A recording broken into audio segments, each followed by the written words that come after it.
Have you ever noticed this?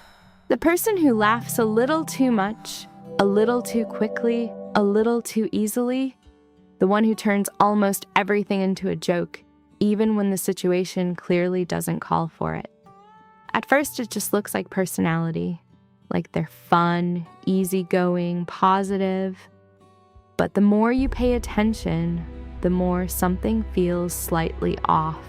Because people who laugh too much are usually not just expressing happiness, they are hiding something far more uncomfortable. And most of the time, they don't even realize how often they are doing it.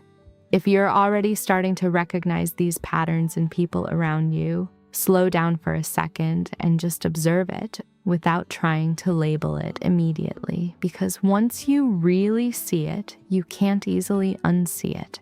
And what's even more interesting is that it often changes how you interpret even simple conversations. Because laughter for some people is not just communication, it is control, it is deflection, it is protection, and underneath that constant humor is something very specific they are trying to avoid, sitting alone with their own emotions. Let's slow this down. Imagine two people walking into the same moment. Something goes wrong. A mistake happens. The room gets quiet. There is tension in the air. One person freezes. They feel the discomfort. They sit in it. The other person immediately cracks a joke. Everyone laughs. The tension disappears. But here is something most people miss. Both people saw the same moment, but only one of them actually stayed inside it. One experienced it, the other escaped it.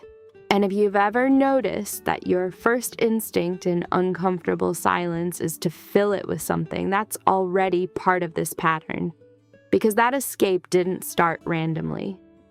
It was learned and reinforced over time, and in many cases, it started much earlier than people realize. Sometimes in childhood environments where emotional reactions were unpredictable, where silence felt unsafe, or where expressing feelings didn't lead to comfort but to tension or dismissal. So the brain did something very efficient. It stopped waiting for emotions to settle naturally and started interrupting them instead. It built a shortcut: reduce emotional intensity as fast as possible. And over time, that shortcut stops feeling like a strategy and starts feeling like personality, not because the person is fake, but because the brain always chooses what works fastest in order to maintain stability. And the fastest emotional escape humans have is humor, because humor doesn't just distract, it reorganizes the emotional structure of a moment. It shifts attention, it resets tone, it gives immediate relief without explanation, and it creates a shared experience that temporarily replaces discomfort with connection. And if you think about it, that is a form of control. Because if you can control how a moment feels, you are not just reacting to it anymore, you are shaping it. And for someone who has experienced emotional unpredictability or inconsistency in relationships, that sense of control becomes extremely valuable, almost automatic. So without ever being consciously taught, a rule forms in the background. If I can make it funny, I don't have to feel what's underneath it. And the interesting part is that this doesn't just apply to negative emotions. It often extends even to positive vulnerability, like compliments, emotional closeness, or moments where someone tries to connect more deeply because depth itself can feel like exposure. Now, here's something worth noticing in real life. How often do people around you use humor specifically when things get emotionally uncomfortable? Not just in obvious moments, but in subtle ones too, like silence after a personal question or a shift in tone in conversation. Over time, this response becomes automatic, not a choice anymore, a reflex, a system running silently in the background.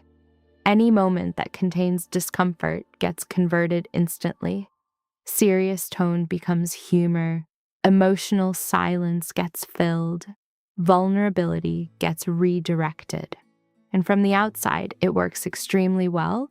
These people feel easy to be around. They lighten rooms.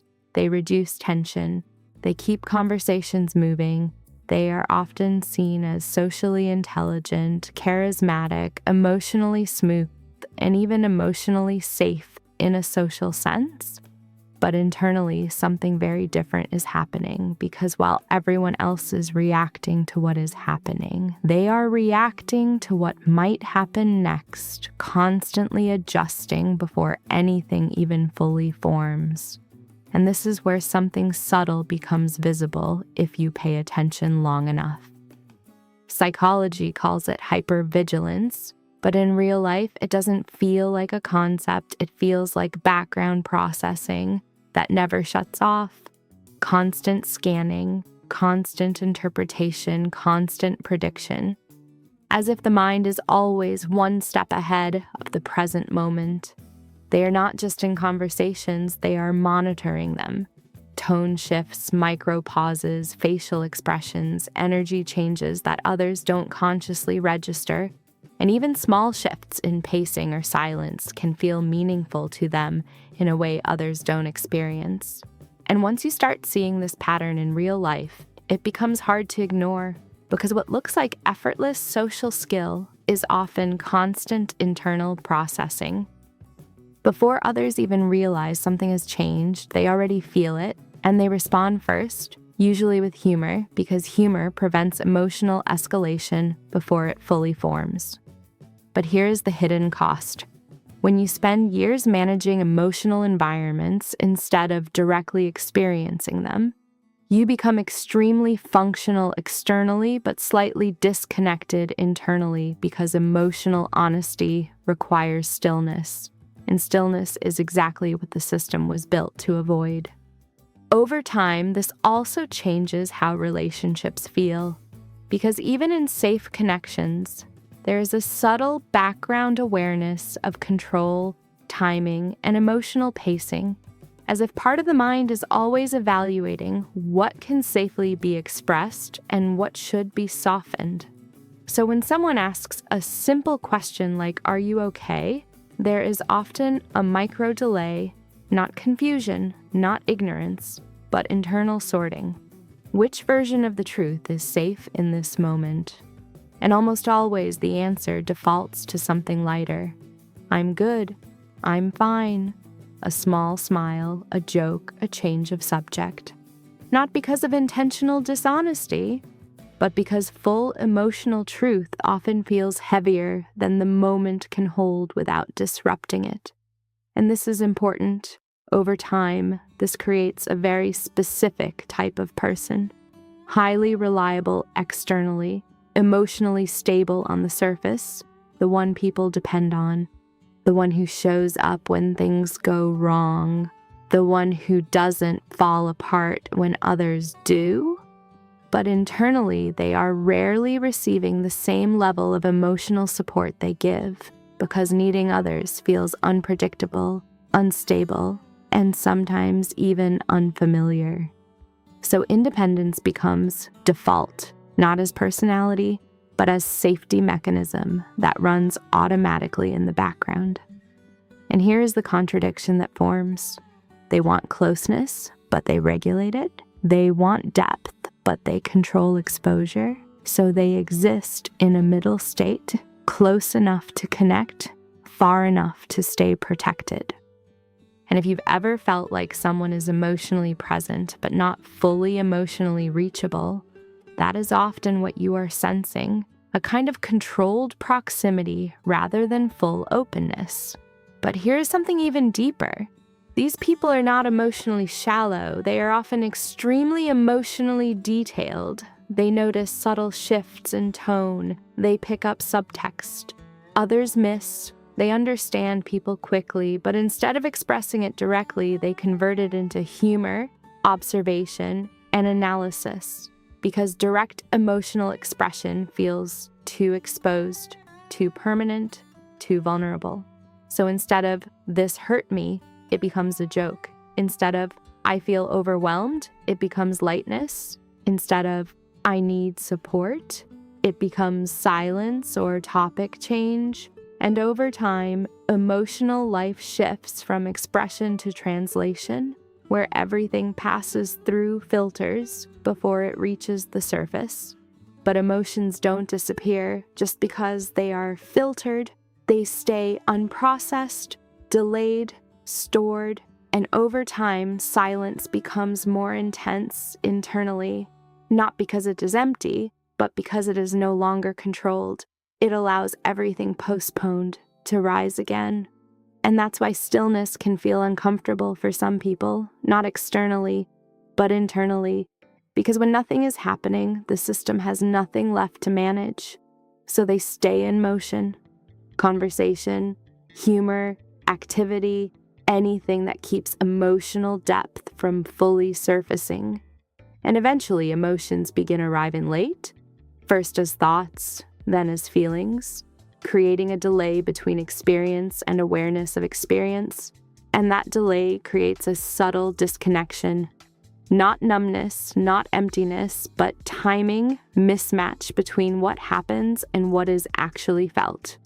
Which is exactly why humor becomes so important. It fills the delay instantly. It stabilizes emotional uncertainty. It replaces unpredictability with structure, and it keeps everything socially functional in real time. But the cost builds slowly because constant emotional regulation takes energy even when nothing is wrong. Even in safe environments, even in normal conversations, the system never fully turns off. So here is something worth sitting with. How often do you actually stay inside a feeling without immediately changing it, escaping it, or explaining it away? Because for many people, that question feels unfamiliar. And that is why there is often a quiet exhaustion that doesn't match external life, not physical fatigue, but internal load, like something is always running in the background. And even calm moments don't always feel calm, because calm removes structure, and without structure, what was held back starts to surface. But this is not a flaw, it is adaptation, a system built to survive emotional unpredictability that simply never got the signal to stop. So the laughter was never just personality, it was strategy. And once you understand that, you start seeing people differently, and sometimes even yourself a little more clearly. And that's why laughter is never just personality, it is a strategy. And once you understand that, you start seeing people differently, and sometimes even yourself a little more clearly. If this made you see something in a different way, consider subscribing, because we explore these kinds of psychological patterns in depth here. And there's another video on the screen right now that you might want to watch next,